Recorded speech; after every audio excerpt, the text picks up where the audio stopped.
Yep. I'm way more comfortable just twisted all the way in. It's that big Neanderthal forehead you have.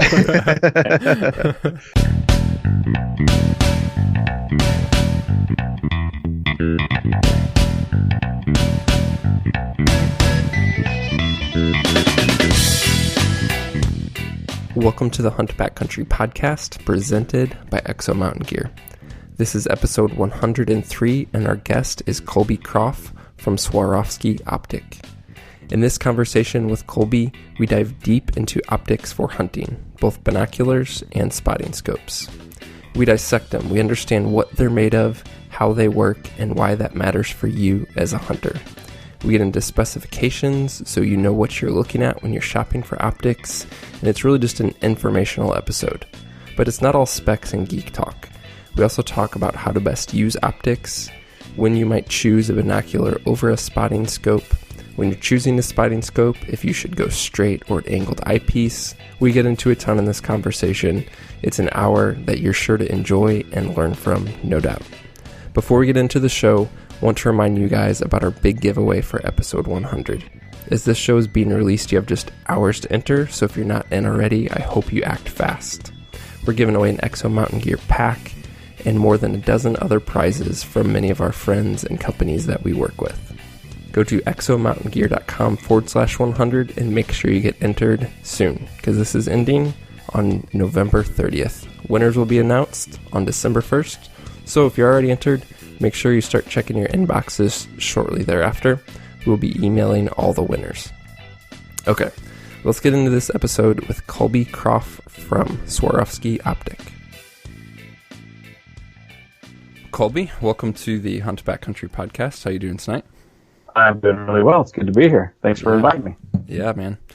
We were just joking a bit. You're in a Hampton Inn. We were saying that you're in the Hamptons currently. That's right. That's right. Living life. Yeah, but you're on the road quite a bit working with Swarovski.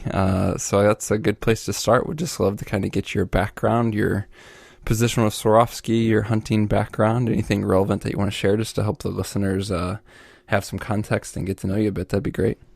Yeah, absolutely. So my position with Swarovski, I've been with them for 6 years, or nearly 6 years. I'm the Intermountain Territory rep for them, and I cover most of Utah, all of southern Idaho, western Montana, Alberta, Saskatchewan, and a little part of northern BC. So I have a really big territory, and I think it's the prettiest part of the whole country. I get to cover the Canadian Rockies and the Intermountain West in the U.S., and I love it. Man, it's great. That's a freaking gorgeous part of the country to be running around all the time. That's how I picked it. I just said, give me all the pretty parts, and that's how we ended up. So as far as my personal background goes, I'm a Utah native, Utah resident now, but I've had the opportunity to live and hunt in most of the western states over the years. I started big game hunting. And small game hunting as soon as I could, like most rural Utah teens, and I've really spent quite a bit of time in the field, and it's really how I spend most of my spare time. So I've lived and hunted in, like I say, most of the western states, and so I'm not just an optics geek or a technician. I'm not. I'm a hunter that happens to work for an optics company. So. Yeah, that's perfect. I mean, and talking with Steve, I know that he knows you from dealing with Swarovski in the past with S&S and being a dealer and things like that. But he's super excited to get you on. I'm super excited to meet you and have this conversation. And as you said, not only get more technical as someone who knows a product really well, but also have the advantage of someone who can bring that technical expertise, but then have experience in the field with it. That's like the perfect combination.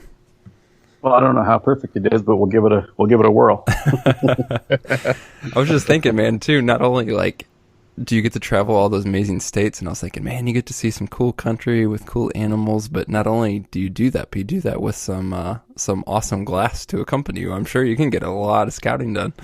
Well, exactly. And, I'd be lying if I said I hadn't used my position to scope out some new areas and make some contacts and increase my hunting knowledge base and my opportunities for sure. Yeah. Do a little field testing, it's all part of the job. That's right. It's all part of the job. It's all work. Yeah, for sure. Cool. So, let's kind of get the ball rolling. There's so many aspects I think that we want to hit. The main goal tonight is really just to help our listeners,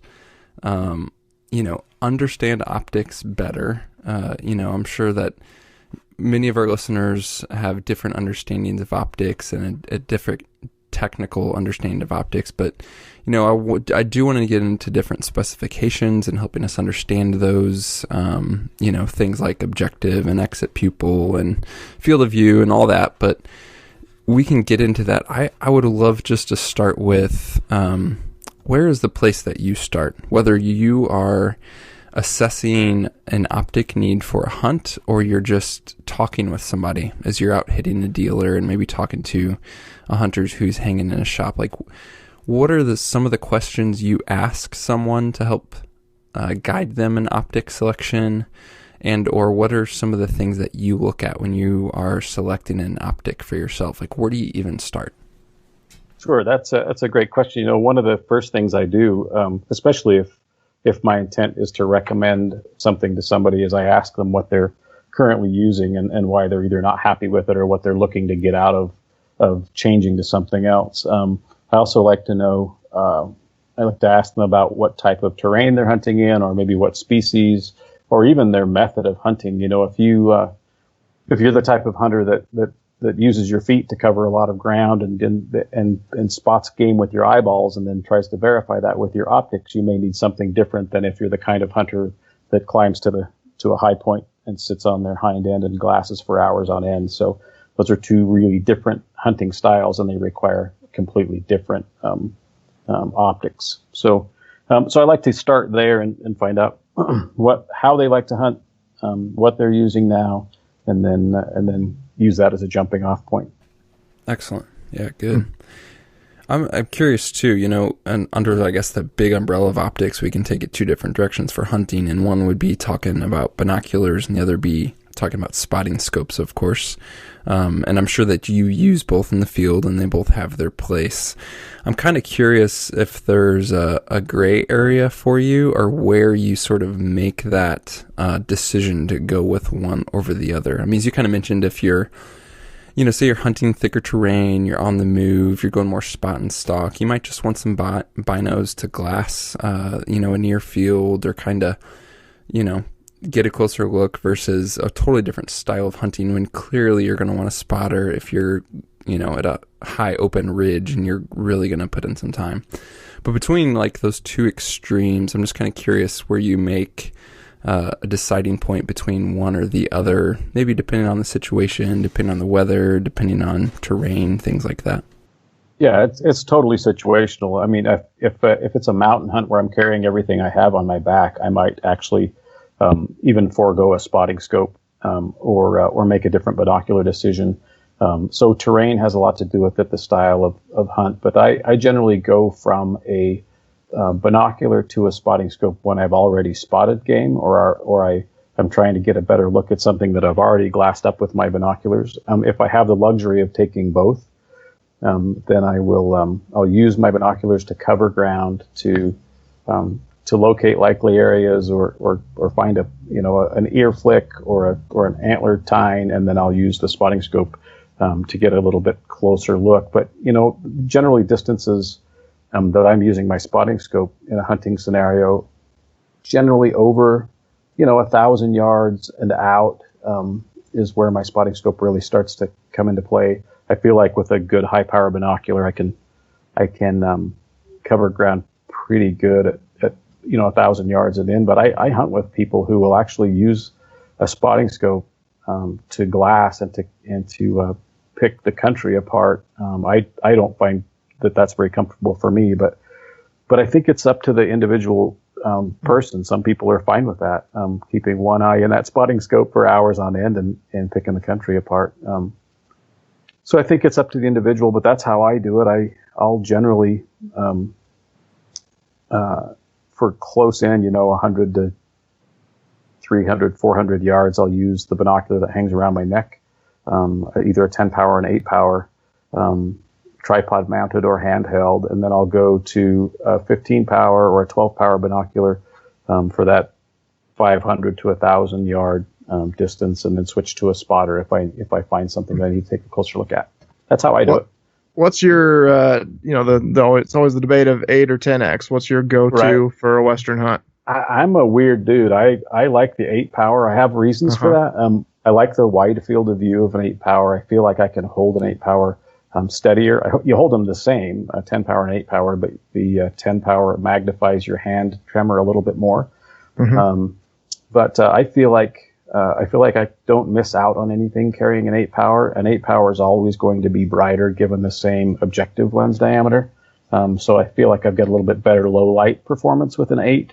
But by and large, most people pick the 10 power, and it's a little bit of a trade-off, but one that most people are kind of willing to live with. A little more magnification, a little less light. But I'm an 8 power guy. Yeah, for sure. Yeah, but I'm the odd man out. Yeah, but I actually think most guys would be better off with 8 power, especially if you're not tripod mounting. I think just hand holding it and walking through the Elkwoods, you're going to be better off with that 8. Like I said, we did a lot of tests on it, and then the difference in that apparent shake is pretty substantial. It is. Yeah. Well, and I'll tell you what, you get an 8 power binocular on a tripod, get it stabilized, and it's amazing what you can see. You don't really give up much by not having that high magnification. You've got really good wide field of view, and it's easy on your eyes, and you can pick country apart pretty well. Yeah. Yeah. Speaking of that, I don't know if it's just me noticing, but I'd kind of love to hear your feedback, as it seems like I'm seeing more and more guys go with a 12 or a 15, and obviously, hopefully tripod mounted in that case. But are you seeing an increase in guys going with a higher power binocular, such as the 15s? Yeah, absolutely. And we've seen a shift to that over the last several years. Our 15 has really been more and more popular, and I think most guys most hunters aren't using that 15 power as their primary binocular, but I do see a lot of people using a 12 power as their primary binocular, and if you can stabilize it, sitting down and tucking your elbows in and maybe grabbing the brim of your hat with your binocular and get it really steady, then I think a 12 power might be something that you could handhold, but I the way I use them and the way I hunt, I'm not sure I would give up that low magnification and just carry a 15. But yeah, they're more and more popular, and I think every manufacturer now has come out in the last few years with a 15 by 56 of some sort. So I think the market really for that high power binocular is better than it's ever been. Yeah, that's interesting. I could see guys chasing coos deer down in the south or something, really liking that 15 setup. Yeah, it's interesting. I've done quite a bit of that, and it's perfect for that. But hunting coos deer in southern Arizona has kind of opened my eyes, so to speak, no pun intended, to using those 15s like on high country mule deer hunts, or even elk hunting. You just feel like you own 1,500 yards in every direction. Nothing escapes your eye. It's really a pretty impressive hunting tool, and I think that's kind of what's happening is people are seeing that, using that a little bit more, and seeing the benefit. For sure. What do your 1556s weigh? That is a very good question. I don't have the weight in front of me. Okay. They're heavy. They're not light by any means. They don't weigh twice as much as a 10 by 42, but they weigh 50% more at least. Okay. So big huge prisms and big heavy pieces of glass, and they are a little. I wouldn't want to carry them around my neck. They usually are in my pack when I've got them. But if I had to off the cuff guess, I would call it maybe 36 ounces. Okay. Okay. Speaking of the prisms, is that yes? So when we were at the Northwest Mountain Challenge, Colby was up there, and you have a pair of binos that was basically cut in half, and that was the prisms, those giant chunks of glass, right? Right.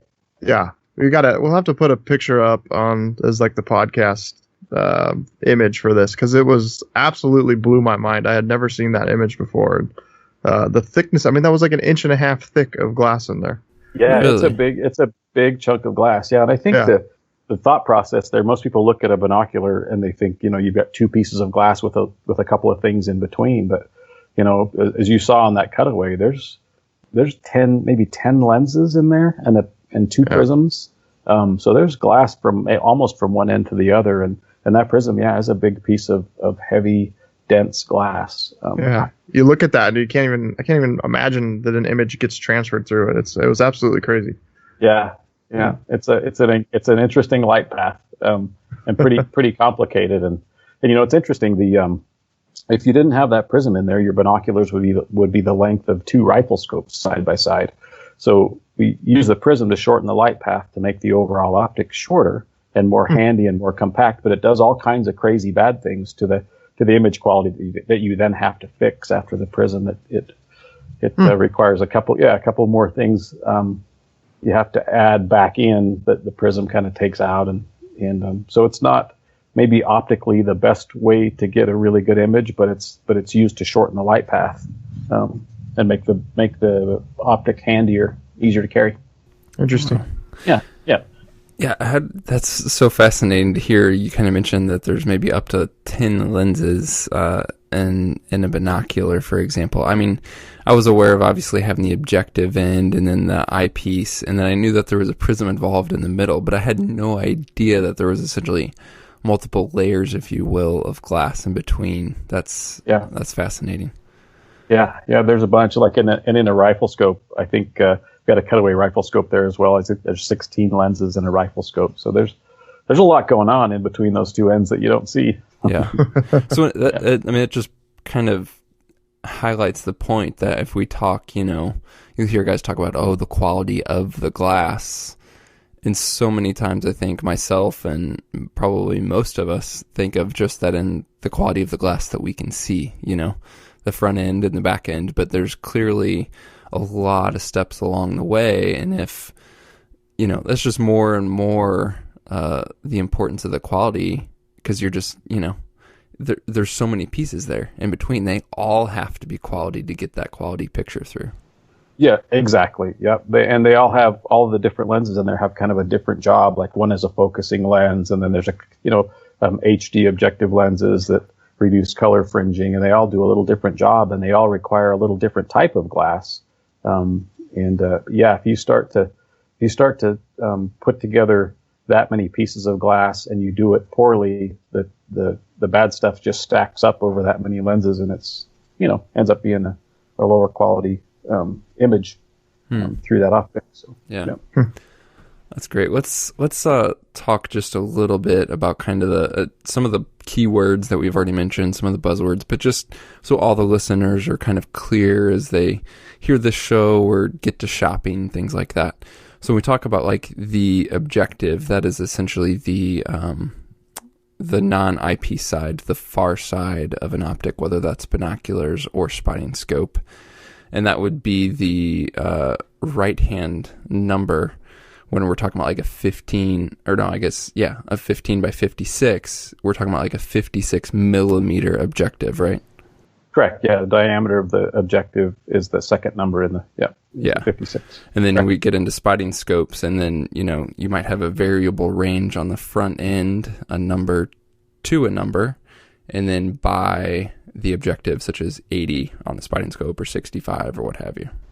Correct. And those numbers tell you a couple of things. The first number is the magnification, how many times it magnifies over and beyond your regular vision. So a 15 power binocular magnifies the image 15 times what you would see with your naked eye. So it's like being 15 times closer, right? And then the 56 is the objective size, and the relationship between those two numbers is what we call exit pupil. And that basically is the diameter of the shaft of light that comes out of the back of the binocular or the optic and goes into your eye to make an image. So you'll have two 8-power binoculars side by side, one maybe an 8 by 42 and the other is an 8 by 32. They have the same effective magnification, but the amount of light that comes through, or the diameter of the shaft of light that comes through the eyepiece of the 8 by 42 is bigger than the 8 by 32. So you're going to be able to make a better image under lower light conditions with a bigger objective lens. Does that make sense? Yeah, Yep, so the higher the exit pupil, essentially the more light's getting to your eye. Correct. Yep, an exit pupil is objective lens divided by magnification. Okay, perfect. Isn't there it's during certain lighting conditions the actual pupil of the human eye can be smaller than the light coming through? Yeah, for sure, and that's what you kind of want to do. That's why an 8x42. That's why I like an 8x42, because that's kind of the optical ideal, right? The human eye, the pupil will dilate up to like 6 millimeters or down to, I think it's 1.5 millimeters or so when it's stopped all the way down under bright conditions. And you want to match that exit pupil of your optic as best you can to the diameter of your pupil. So an 8x42, that is what, 6 millimeter, 6 times 8, 48, right? Well, close. Yeah, really close. We'll get there. It's close enough. That's close enough. So just under 6 millimeters, and that's about what your eye would dilate up to. Your pupil would dilate up to under low light conditions, right? So you want those two to match as best you can. So if you, in low light conditions, if you're using like an 8x25 pocket with half the size of an exit pupil of like an 8x50, let's say, you're going to get half of the light coming through there. It's kind of starving your eyeball of light, and it's harder to make a good image with. Especially even like as your eyes get older, they're less, just like your hamstrings, they're less flexible, right? And so they might not even dilate up to 6 millimeters in diameter. So then a lower magnification, larger objective lens kind of becomes even more important. But there's trade-offs. You don't want to be carrying this gigantic, binocular around with a 60 millimeter objective lens just to get more light. It's all trade-offs, right? Yeah, I've always known that exit pupil being higher is good for low light transmission, but I've never directly correlated it to kind of understanding how the human eye works and dilates, and that's really good. That's good to know. Yeah, and to Steve's point, Steve asked if it's possible for the exit pupil to be larger than your actual pupil. And in the middle of the day, if you look at somebody who's looking through a pair of binoculars midday and their pupil stopped way down, you can actually see a circle of light on their iris around their pupil that's just kind of bouncing off. It's not actually going into their eyeball because it's larger in diameter than their pupil is at that point. Interesting. So another piece to this puzzle, it would be field of view. It's somewhat self-explanatory, but help us think through that, what it is, and then the repercussions of performance, because clearly there are some, especially when it comes to using an optic in a hunting scenario. Yeah, for sure. Field of view is how much of how wide the image is, or how big the image is that you can see, usually expressed in either a degree of angle or so many feet at 1,000 feet, right? So, but all it's referring to is how big of a chunk of country you can see by looking through that optic, right? How wide it is, or how. I'm not sure if that's a great explanation, but let's try that again. Let's try field of view again. Ask me the question again. Yeah, I mean, if you think of it in terms of, like, you can see so much square footage essentially through the picture, right? Square footage is that's a great way to look at it. Absolutely. Yeah. So your field of view could be 10 square feet, or if you have a higher field of view, you could be seeing 15 square feet. You can just see more ground. And that's not necessarily to say that that directly always coordinates with magnification, right? Like you could have, just throwing out made up numbers, you could have 10 magnification and see 10 square feet, or you could have 10 magnification and see 15 square feet. The animal you're looking at is the same size, but you essentially have more context or more area that you're seeing around that animal, for example, right? That's correct, and it is sometimes inversely proportional to magnification. So if you go up in magnification, you'll lose field of view. Generally speaking, there are some exceptions to that, but most of the time, if you increase magnification, you will lose some field of view. And having a nice wide field of view is another reason I like 8 powers. I can see a big swath of country without having to move my optic around very much. Whereas if I'm looking through, like, say, a 60 power spotting scope, I'm seeing, a tenth of that much country all at once. I'm seeing it closer, but it's a much smaller chunk of ground, and it's it's harder to cover a lot of territory that way optically. I found that field of view kind of makes it tough when you're analyzing or comparing binocular to binocular, because if you're looking through a 10 by 42 and one company and a 10 by 42 another, and they have different field of views, the one with the narrow field of view has the perception of being more magnified, so the image can kind of look better. I don't know if you ran into that yourself, Colby, but it kind of throws you off sometimes. Like, if you're just in a store, I think it'd be a good thing to pay attention to. If you're looking at an elk mounted across Cabela's or something like that, if it has a narrow field of view, it has the appearance of looking bigger, even though it isn't. Yeah, that makes sense. And there are actually two things that are expressed. There's actual field of view and there's apparent field of view, and they're not exactly the same thing. So some optics will have an actual field of view saying this is how many feet at 1,000 feet or 1,000 yards you can see when you look through this optic. But the apparent field of view, that's the apparent field of view, but the actual field of view may be much smaller than that, because maybe the edges of the lens aren't really that usable and it's out of focus anyway. So like a usable field of view and the actual field of view may be two different things. I've never caught on to that before. Huh. Yeah. So they would actually rate like that if the outer 20% of the edge of the lens is blurry, they're not counting that in the actual field of view. Generally it is counted. That's why you have to kind of be a little bit careful when you look at field of view specs. Everybody's going to advertise the best number, right? You can see 215 feet at this distance. Well, if only 200 feet of that is in focus, then the actual usable field of view is only 200 feet. Gotcha. So yeah. Yep. Another point, and correct me if I'm wrong on this, but I think a lot of guys assume a larger objective equals a larger field of view, and I don't believe that's the case.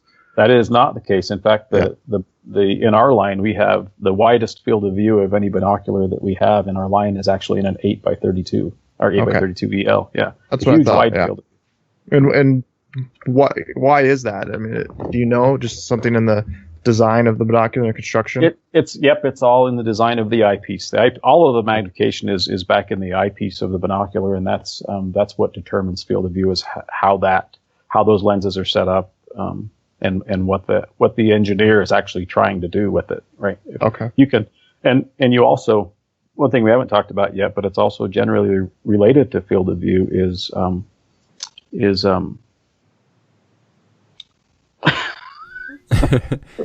lost it. You weren't going to say eye relief, were you?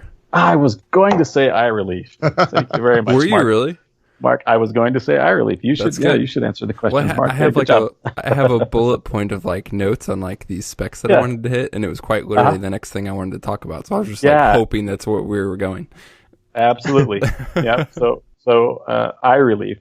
Eye relief is the distance your eyeball has to be from that ocular lens, the eyepiece lens, to make a full field of view image. Right. It's usually expressed in millimeters, and it can be anywhere from 10 millimeters up to some, a really long eye relief in a binocular is like 22 millimeters.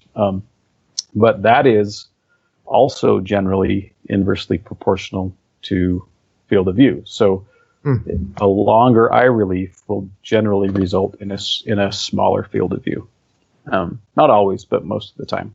A longer or a shorter eye relief will generally give you a larger field of view. Interesting. One thing along those same lines is, any high quality or any binocular these days is going to have a twist up eye cup. And I noticed, I think a lot of people just assume naturally to twist them all the way out. And I just see, if you go to Cabela's and watch someone grab a pair, I think more often than not, they're going to twist them all the way out thinking that's where they need to be. But can you kind of talk about why the eye cups are, adjustable in and out? Absolutely. Yep. So like if somebody wears eyeglasses, and a binocular has like 21 millimeters of eye relief, that's long enough eye relief to run those eye cups all the way down to the bottom and push them right up against your glasses and look through your glasses into your binocular. And it's all about comfort. Like I use mine. I don't wear glasses, but I use my eye cups all the way in. But I've seen the same thing, Steve. I've seen people, the first thing I do is grab them and pull them all the way out. Well, some of our models specifically, that last stop on that eye cup is so far away from the lens that it's really, you find yourself mashing them into your face to really get a good image quality. And I think somewhere in the middle, between the lowest stop and they usually have several stops in there, and between all the way in and all the way out is usually where most people find them the most comfortable. But I think that's, it's habit to grab them and twist them all the way out. I'm the same as you. For me, I always leave mine all the way twisted in. I don't know if it's how deep my eye sits from kind of the front of my forehead or my nose, whatever it is. Yep. I'm way more comfortable just twisted all the way in. It's that Neanderthal forehead you have. I do the same thing. I twist my eye cups all the way in, and then I just push them against my eyebrows, and it does a couple of things. It puts it in the right spot for me. If I spend a lot of time in my glasses, I don't like to have a lot of pressure against my eye sockets. It gets to be painful after a while. But I like them all the way in also because it allows air to flow in between my face that may be warm from just having hiked, and my eyepiece lens on my binocular that may be cold because it's been hanging around my neck, in the cold air. And with the eye cups all the way in, I find I get a lot less fogging and of that lens, and it's just more comfortable for me. But it's personal preference, Gotcha. Everybody uses a little different. Yeah. And different face shapes. Yeah. Yeah, we're not all Neanderthals. That's right. That's right. Another thing is interpupillary distance. I don't know if that's on your list of things to talk about. It was not, but it sounds fascinating. Yeah, we abbreviate it as IPD, right? Interpupillary distance, and it's basically all binoculars specifically are hinged in the middle so that you can push them together or pull them apart to a certain point where it's going to match how far apart your eyes are, and that's a huge difference from person to person. In interpupillary distance, there's really no average. It's all across the board. And so I see a lot of people pick up optics and look through them without ever moving that interpupillary distance one way or the other. And it's impossible to get a full field of view if you don't have that interpupillary distance set to match your interpupillary distance. So when you publish that, the IPD, I'm assuming that's a range then? Correct. Yep. It's a range of distances. Yeah. Yep. Right. Okay. Perfect. Yeah, I'm not like the expert on optics by any means, but I've looked at plenty, and I don't recall seeing that as like, one of the things that stands out to me on spec sheets. Do many companies publish that? No, they sometimes do on some of the bigger binoculars, like the 1556. Those big objective lenses will limit how close you can actually get the eyepieces. So that's one of those things that like I couldn't use. There are several 1556s on the market that I can't use. They just don't go close enough together. I've got fairly narrow set eyes. So that's one thing people should at least try before they make a purchase decision, is to make sure that binocular can physically be made to fit their eyeballs. One of the things we see, and I know we can kind of go down a giant rabbit hole on this one, but just to understand kind of the terms, and then we can get deeper into it, is lens coatings. And, you'll see coated and multi-coated and fully coated and kind of all these terms kind of help us understand what the differences are there at a high level. Sure. Coated means that something somewhere in that optical system is coated with something, right? Multi-coated means that somewhere in that optical system, some lens or some prism has multiple layers of some type of coating on them. And then fully multi-coated means that every air-to-glass surface in that optical system is coated with multiple layers of coatings. And like some of our coatings are up to 29 layers thick and 29 layers of stuff, and it's a millionth of an inch thick, right? So and all of those coatings do different stuff. But yeah, fully multi-coated anymore. Most every, even in lower price points, most every optic you're going to find is going to be fully multi-coated. Yeah. Used to not be that way, but I was going to say you'd probably have to get below like a $200 pair of binoculars to find something. Yeah. Yep. And they still may be fully coated, meaning that every lens has some type of coating on it on every surface, but they may not have multiple lens coatings on every surface. So yeah. So multiple coating could mean a few, or, as you mentioned, some of your lines up to 29. Just give us an idea. Clearly, we can't run down all 29 coatings on an optic for you, but what are some of the purposes, some of the advantages, some of the functions of these coatings? You mentioned multiple purposes for sure, but just kind of a rundown of what some of those things might be. Yeah, the most common coating type is like an anti-reflective coating. So when light hits the surface of glass, it'll either go through it unimpeded, right, or be transferred through the glass, or it will reflect off. A certain part of it will reflect off, and a certain part of it will be it'll be changed as it goes through the lens. It will change its light path, and that is refracted, right? It'll be either reflected, refracted, or transmitted. An anti-reflective coating reduces that amount of light that is reflected off the glass surface. It makes most of the light go through the lens and not bounce off. So you think of that, an anti-reflective coating, you think you would look at a lens and if it had an anti-reflective coating, you wouldn't be able to see any reflection of anything on the glass, but that's not how it works. It only deals with the light waves that are going through it. But that's the most common is an anti-reflective coating, and those are generally on every air to glass surface in a good optic. To keep stray light from bouncing around in there, you want as much light that goes into the objective to come out the ocular as you can get. So, and then there's coatings like exterior coatings, like most of the companies have them. We have one as well that are like an anti-stick coating. That will keep things from sticking to the lens, tree sap and dirt and mud and everything. Kind of like Rain-X on your windshield, it doesn't let stuff stick, and they're generally hygroscopic, so water will beat up on the lens surface. Then there's exterior coatings that are hardened coatings to be more scratch proof, make the coatings below them more scratch proof, less prone to be scratched. So those are the three most common: an anti-reflective, some kind of hygroscopic or anti-stick coating, and then a kind of a durability layer over the top of that. Yeah. So let's transition kind of away from some of the specifications and things that we see as we're looking at optics on the market, and these numbers that we see in published materials, to really kind of assess as we pick up an optic.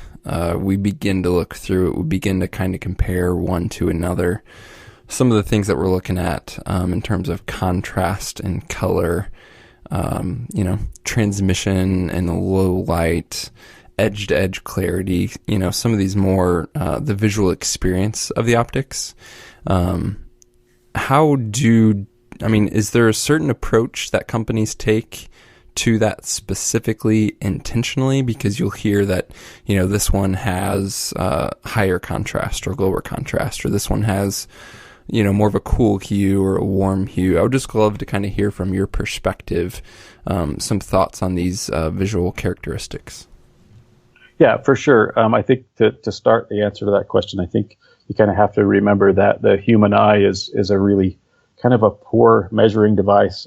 They're not very well calibrated, and everybody's are different, and then they're all kind of hardwired to a kind of subjective computer that may have preconceived notions or brand biases or whatever. So looking through two optics side by side sometimes can be a little bit tough to discern a difference between the two because like I say, the human eye is not that sensitive of an instrument, right? But all of that stuff can be measured, and I think most optics companies do measure those contrast and brightness and all of that. Some of it's a little bit subjective, and some people prefer a kind of a cool tone, and some people prefer a warmer tone, and that's kind of up to the end user. But what I do, I'll tell you what I do when I first pick up an optic to evaluate it. The worst place to do it is in a brightly lit retail store, right? Yeah, that's with indoor usually lighting. Where most people, exactly, yeah. With big fluorescent lights that make everything look awesome. That's kind of the worst place to do it, but that's usually where people have the most exposure to to multiple brands of optics or multiple price points of optics. So I'll generally point somebody toward like a dark corner, where there's not good light, and maybe something with a lot of detail at distance as far away in the store as you can see. That's going to start to show some differences in different optics. But the best place is, of course, outside. And the other thing you want is low light conditions that will start to really separate that image quality from one optic to another. I tend to look, like I say, at small objects at distance, how fine a detail you can see. Price tags in some of the big box stores is a good way to do that, because they're very detailed and they have small writing and everything on it, and everybody knows what the number 6 looks like. So if you can get something far enough away to really study it, that can be helpful. But yeah, like I say, hue and contrast and some of those things, color rendering, those can be a little subjective and they're a little harder to pin down. And some companies will try and skew there's one company out there that a while ago, I'm not sure if they still do, but they actually manipulated some of their coatings to make reds and browns kind of pop from a green background. And the idea there was, animals, elk and deer, are red and brown in color, and foliage is green in color. And if you can separate those colors out, that it will make animals kind of pop from the background, right? Great idea. And makes total sense. But what it did, the end result was they kind of manipulated the blue spectrum of light to make that happen, and your eyeball sees blue light as brightness. And so it made that binocular appear not very bright, even though technically it may have had the same exact light transmission as everything else in its class. The eye kind of perceived it as a little darker. And that's where you get into trouble, is your brain's kind of trying to Photoshop what you're looking at and working hard to do that and trying to make the image as good as it can, so it can be super subjective, right? Yeah. That's actually a great point, because I was going to ask about, are there trade-offs in terms of, an optic that has great contrast might not have great color, or are there trade-offs between contrast and low light transmission? Is that just a matter of balancing a good profile overall versus choosing one strength that has a corresponding weakness? Yeah, for sure. And I think it's all trade-offs. And I think the hardest thing to do is to magnify an image and make it look like it looks unmagnified, right? That's really difficult to do. So manipulating the color and manipulating the amount of light that's coming through there is kind of the balancing act that everybody's trying to hit the sweet spot there and give your eye what it would be seeing if it was unmagnified. And that's difficult to do. And yeah, if you have an optic that has super high light transmission, but that light is not managed well, you're going to get an image that's all blown out and, low contrast image. So it's kind of a balancing act for sure. Yeah. Awesome. What about, we kind of mentioned this in terms of field of view and effective field of view, but evaluating edge-to-edge clarity between different optics. Clearly, we want the best use of all of our field of view and the best use of all glass. But what are some of the things specifically to look for there? Is that something, again, we have any tips on sort of analyzing that if guys are shopping around? Is that something where it's more subjective, or can we more objectively evaluate that? No, that one's easy to evaluate objectively, and that's probably the easiest thing to evaluate in that same setting, because you can pick something with detail, across the store or across the parking lot and focus it in the middle of the optic and then move it toward the edge, and you can kind of map that sweet spot in that objective or in that optical system. So you can, move it around from top to bottom, left to right, that image or that item that you're looking at, and kind of make mental note of where it goes out of focus, and you can kind of map that donut of fuzziness around the middle. It's difficult and expensive to make that go away, right? Mm-hmm. And that's one of the differences. One of the main differences between a lower quality optic and a higher quality optic. Optic is much more care and time is taken to make the edges of that lens work like the middle of that lens. So if you have this big, huge wide field of view and only 30% of it's in focus, it doesn't do any good to have a big wide field of view. But mapping that sweet spot is really easy to do just by that. Price tags work great for that. Look at a price tag, move it around, and just kind of make mental note. You can really start to see a difference from brand to brand and from optic to optic by doing that, for sure. Yeah. One thing I was just going to say that I think it'd be, if you're walking into a big box store or whatever, I would highly ask to see if they could throw them on a tripod. Because that's really, like, when we're evaluating binoculars, like we just did at the Northwest Mountain Challenge, we had Colby was up there, and we had some other companies as well, and just got to put everything on a tripod because your handshake alone is going to make it really hard to decipher through that. So if I was walking into a store, I would ask them, hey, do you got a tripod and a tripod binocular mount? Because I think you're going to immediately start seeing the difference between, $400 binos and $2,000 binos. Absolutely. The other thing too is if you can stack them on top of each other, if you're trying to evaluate one binocular with another, if you can stack them on top of each other, it's easier to go between them more quickly. Looking at the same object and just to put one down and pick it up, and then put the other one down and pick it up, and go back and forth. It's easier if you stack them on top of each other. There's all kinds of ways to evaluate. You can get online and you can find a whole bunch of the naturalist market tends to do a lot more of this, but they have like artificial star tests and all of these methods for evaluating one binocular versus another, and sometimes they'll put a 3 times tripler behind the lens, so they're looking at they're looking through a 10 power binocular, but at 30 power. To really start to pull apart some of the differences, and it's up to the individual buying the optic what they like and what they like in the image. So, like I say, some people like a cooler image, some people like a warmer image, and that's why there's a bunch of different brands and a bunch of different price points, because something different works for everybody, right? Yeah. Yeah, on that subject of price points, and we've been talking about quality when we talked about edge to edge, but I'd just love to kind of hear some thoughts on price points. And clearly, you can get optics all over the place in terms of budget, and clearly Swarovski's at the top end of that with quality products. But as you're talking with customers or folks in the store, not everybody wants to commit that type of money to optics, which is fine. But for those guys who do, or maybe those guys who are thinking about taking a leap and making an upgrade in their optics and in quality, what are really some of the main benefits that they're going to see stepping up in the quality game? And then anything you want to add just in terms of why do the prices vary so much? Like, what goes into that different price point? Sure. One thing that I've noticed over the years, and prior to working for Swarovski, I worked for a big outdoor retailer, and so I've been on both sides of the counter for quite a long time selling optics. And one thing that kind of has become a universal truth, at least in my experience, is that most of the optics in a certain price point are going to be very, very similar in performance.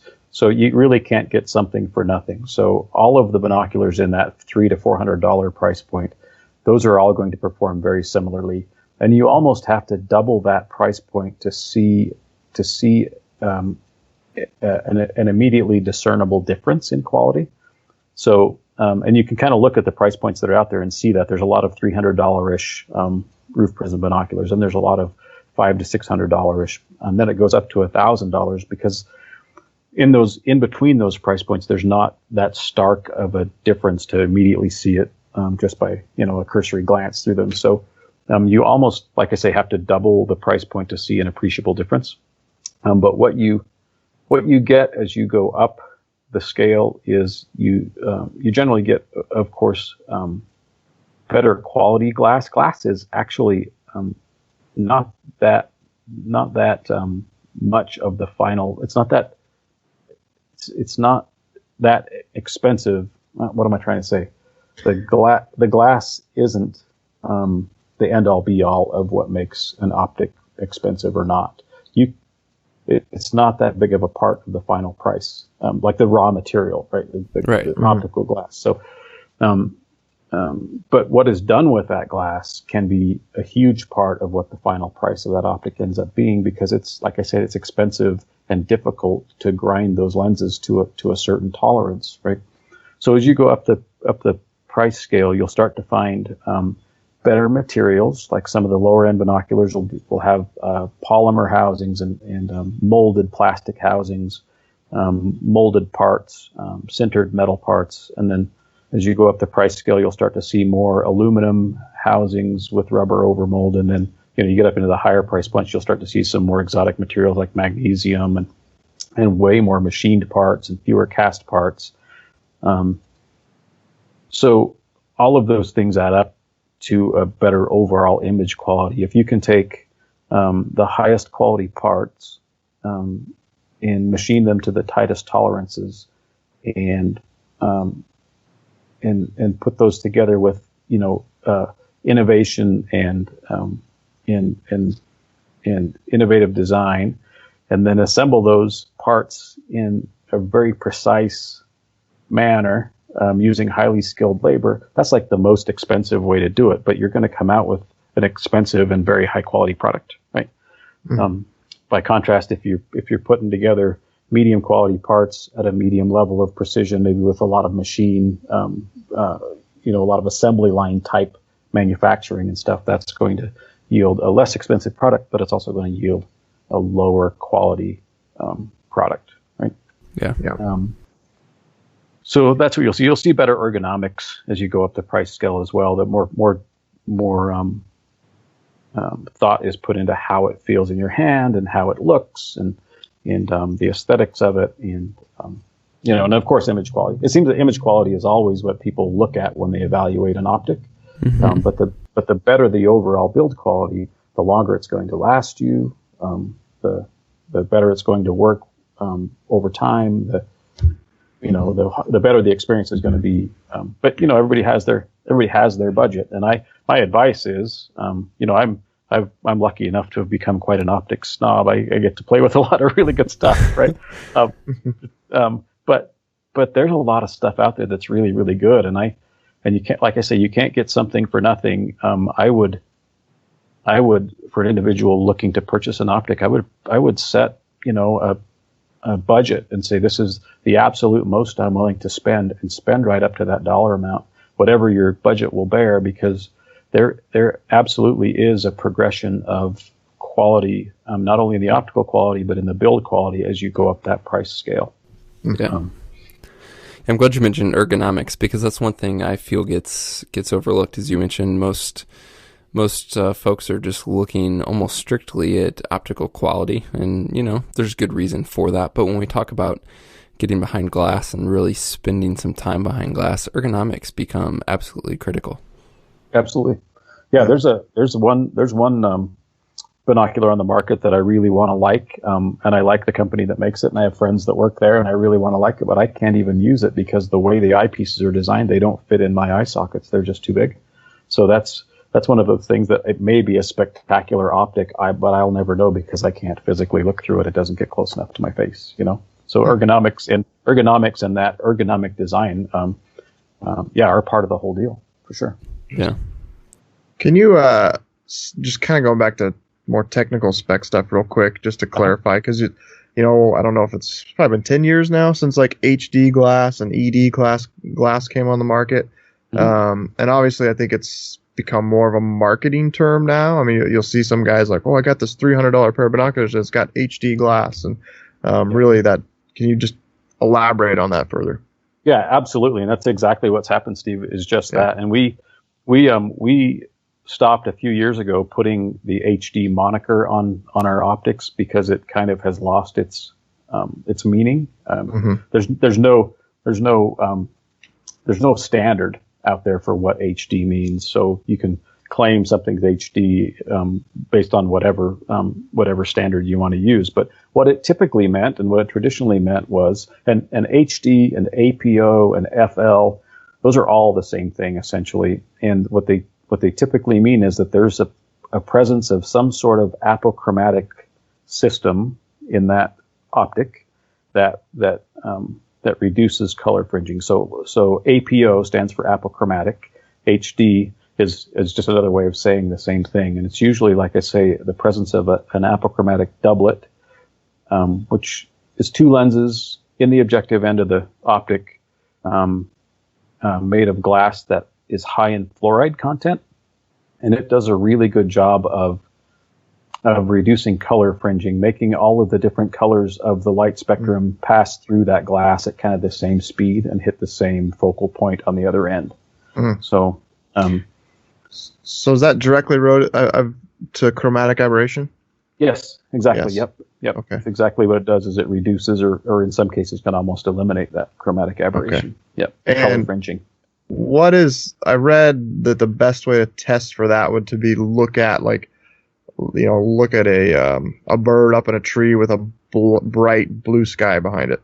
Absolutely. Yep. High contrast. Yep. High contrast. Things like a skylined animal is a really good way to see it. You'll see a halo of in a optic that doesn't have good correction for chromatic aberration. You'll see a orange or purple halo around that object, and it's difficult to see. It's one of those things that your brain tries to make go away, tries to Photoshop that out of there. So you really have to look for it. Once you know how to see it, you can see it. And the presence of an HD in an optic is made specifically to make that go away. And and there are HD optics out there on the market, or optics that are claimed to be HD on the market, that have horrible chromatic distortion. And that, like I say, it doesn't mean what it used to mean, but it's a good high quality optic, especially a high magnification, high quality optic will have that fluorite objective lens doublet to reduce that for sure. Okay. And any reputable company that any of the not reputable, but any of the long time, well-known companies in the industry, if they say something's HD, it's going to have that apochromatic lens system in it for sure. Okay. I would love to get into spotters specifically for a bit, and even talk a little bit about Swarovski models. But first, just going back to ergonomics, and just to throw a landmine out there for you to walk on. I would love to hear your thoughts on straight versus angled. Oh, we sell kind of right down the middle, 50-50, straight versus angled in the spotting scope, and it's changing a bit. It used to be that hunters preferred a straight spotting scope, and bird watchers and naturalists preferred an angled spotting scope.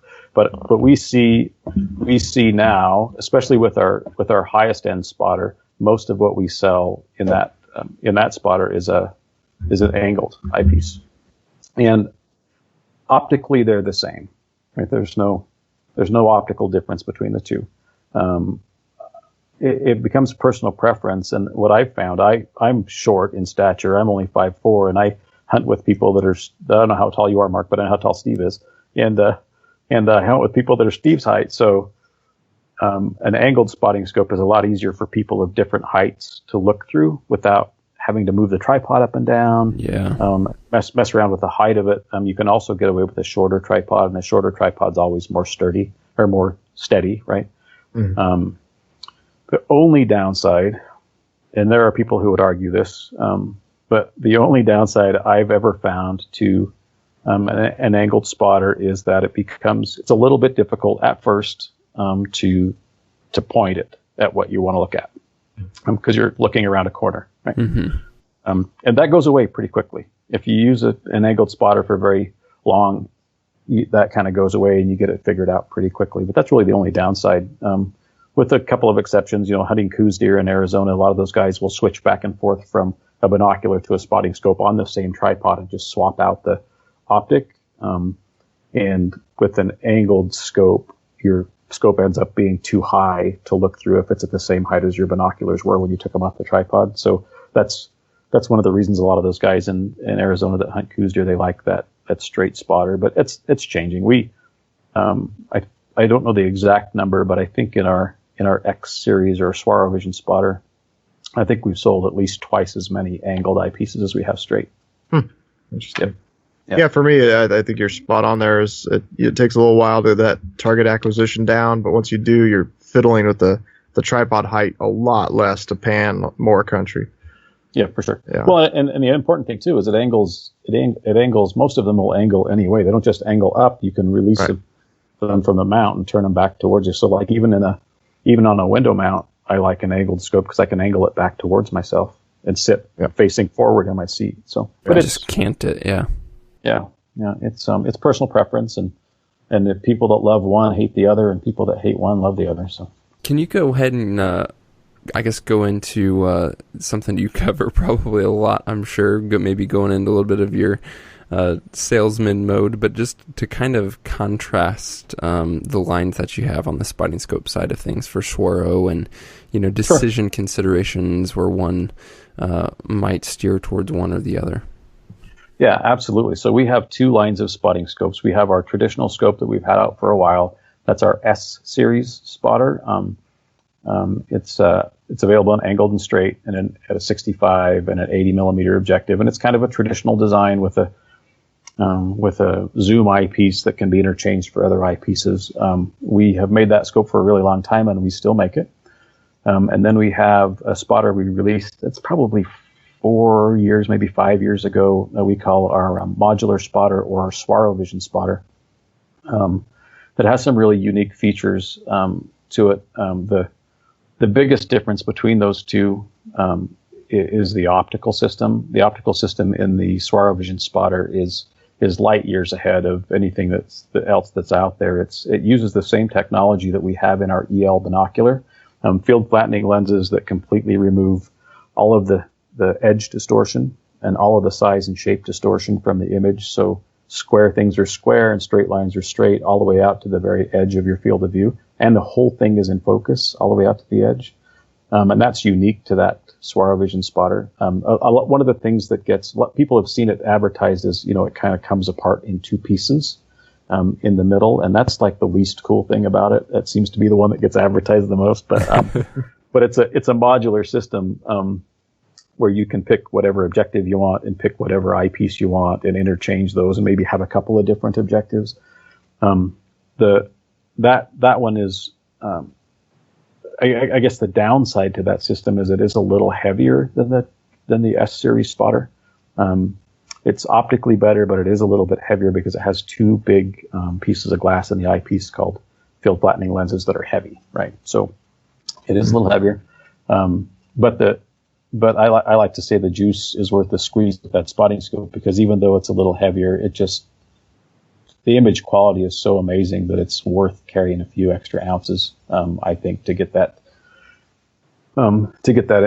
better contrast and longer eye relief. It's much more comfortable to use. The ergonomics of it are better. The zoom and the focus are right together on the scope body, so you're not fiddling back with the very end of the spotter, moving the whole thing around to change your zoom. It's more easily camera adaptable than the old spotter is, and just all around. But of course, it's quite a bit more expensive as well, right? Yeah. So you're paying a penalty in weight and a penalty in price to step up to that improved optical design.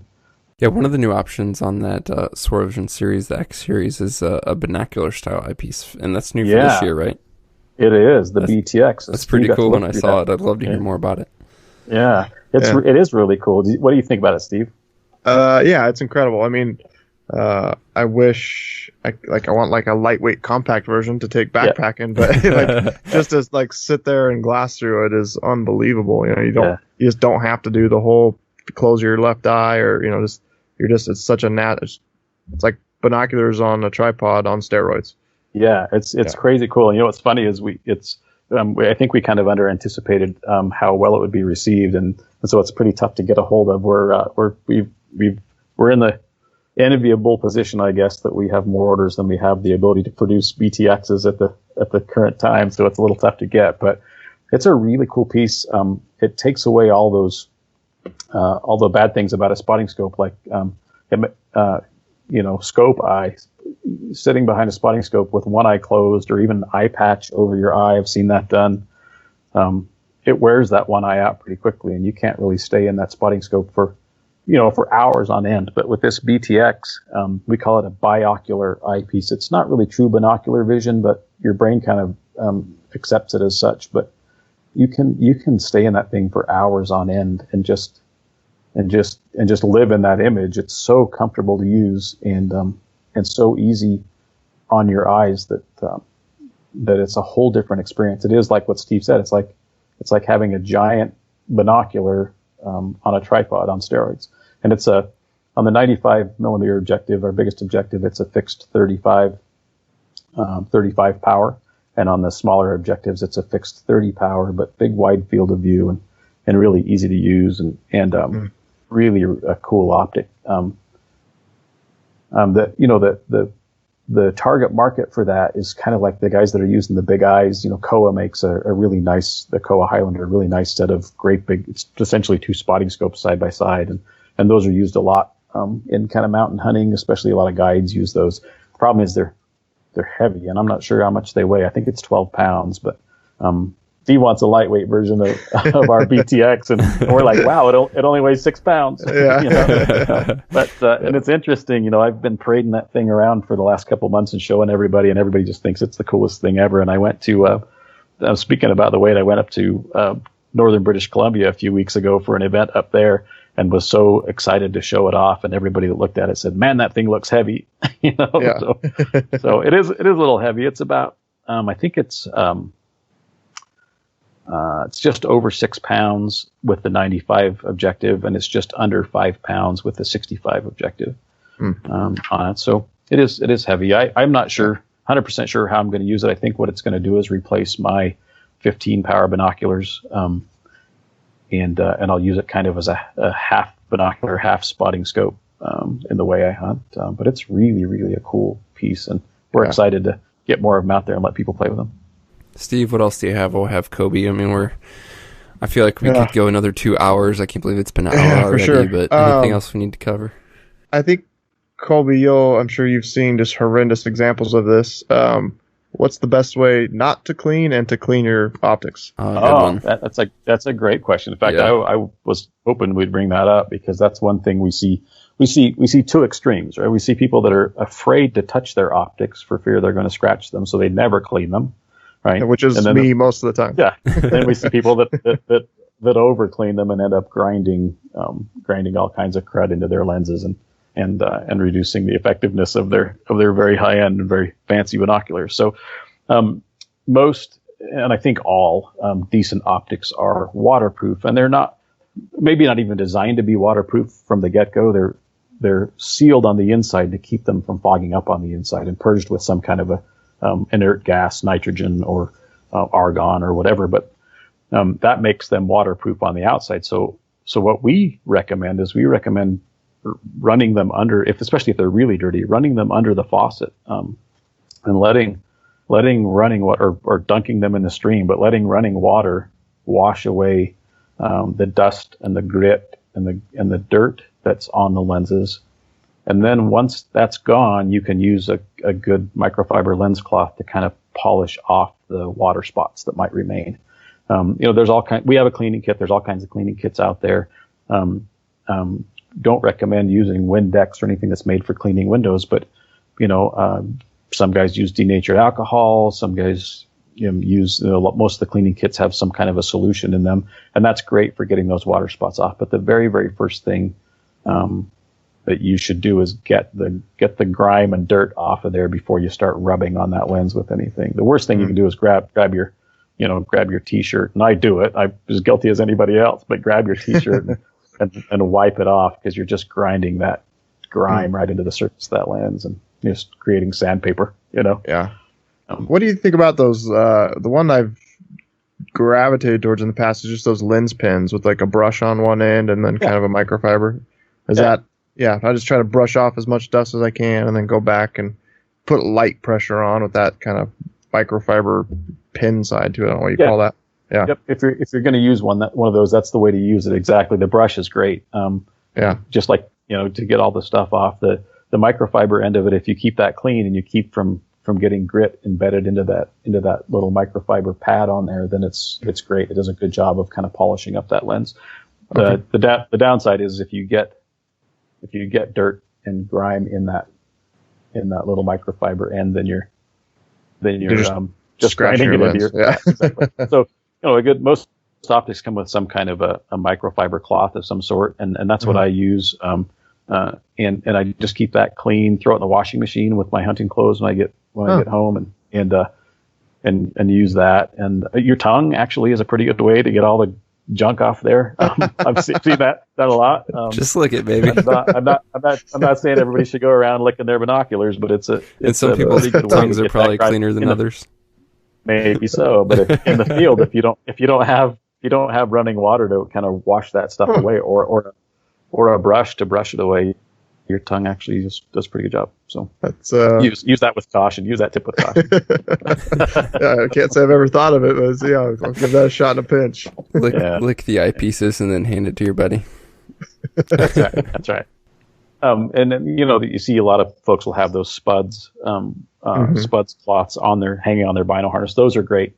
They're handy. They're there. It's a good quality lens cloth. Just keep it clean. Throw it in the washing machine every once in a while. Get the stuff out. Okay, cool.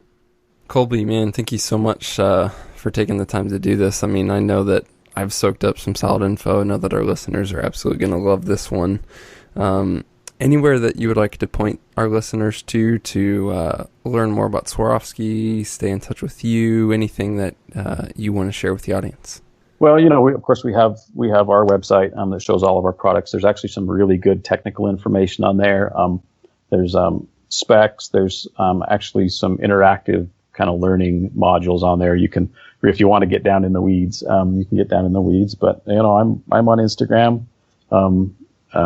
As most of my coworkers are. We're pretty easy to get a hold of, and we're out at all the shows, all of the events, and we do this because we love to do it, and we're always willing to help, and don't mind answering questions about our stuff or anybody else's stuff. All right, final question, then we'll let you go. Yeah. What's the one hunt you're looking forward to most this coming year? Oh, that's a great question. I've got a couple of them. I didn't draw anything in Utah at all. Not even a cow tag.